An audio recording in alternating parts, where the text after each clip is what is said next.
Hi, இன்றைக்கி baby sun rose plant பற்றி பார்க்கலாம். இதில் குட்டி குட்டியாக பிங்க் கலரில் அழகான ஃப்ளார்ஸ் இருக்கும், ரொம்ப அழகாக இருக்கும். இது ஒரு லோ மெயின்டெனன்ஸ் பிளான்ட் தான்.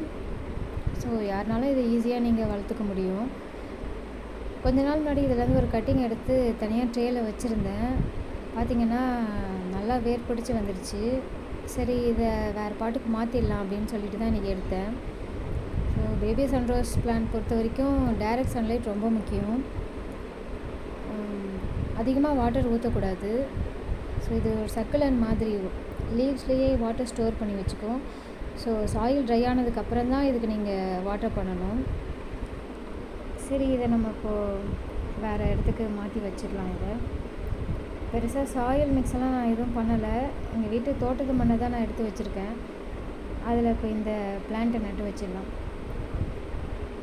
இது வந்து ஒரு அழகான ஹேங்கிங் பாட்டில் வச்சு விட்டுட்டிங்கன்னா சூப்பராக புஷ்ஷியாக வளரும்.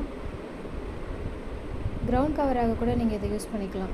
ரொம்ப ஃபாஸ்ட்டாக தான் இது வளரும். ஸோ ஈஸியாக ப்ரொபகேட் பண்ணி நிறைய பிளான்ட்ஸ் நீங்கள் ஒரு செடியிலேருந்தே உருவாக்கிடலாம்.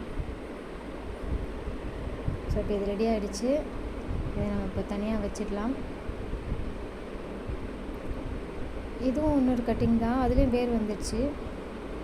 ஸோ இதையும் ரெடி ஆகிடுச்சு. ஸோ தனியாக வச்சுக்கலாம்.